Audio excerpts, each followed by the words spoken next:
Assalamu alaikum. I am Manish Bukhari from the Educator Schools, हाले campus Rawalpindi. अपने सबक का आगाज़ अल्लाह ताला के बाबरकत नाम से करेंगे जो बड़ा रहमान और नहायत रहम करने वाला है। बिस्मिल्लाहिर्रहमानिर्रहीम। प्यारे बच्चों, पहले इल्म इज़ाफ़ी की दुआ पढ़ लेते हैं।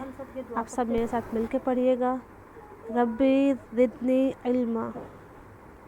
प्यारे बच्चों, आज जो मौजू हम डिस्कस करेंगे, जो आपको समझाऊंगी वो है फ़ेल यानी वो हर्फ जिसमें किसी काम का करना या होना ज़ाहिर हो, वो फ़ेल कहलाता है। जैसे खाना, खेलना, रोना, सोना, ये सब फ़ेल हैं। इसी तरह स्टूडेंट्स, अब इन जुमलों में से हम फ़ेल को तलाश कर लेते हैं। अम्मी खाना पका रही हैं, यहाँ पकाना फ़ेल है। बच्चे खेल रहे हैं, यहाँ खेलना फ़ेल है।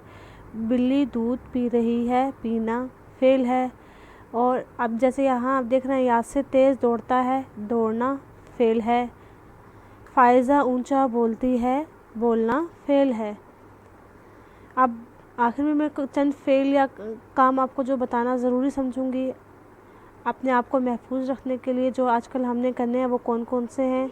हाथों को बाकायदगी से धोना है, अपने घर में रहना है और पुरहुजूम मकामात पर जाने से परहेज़ करना है। Thank you.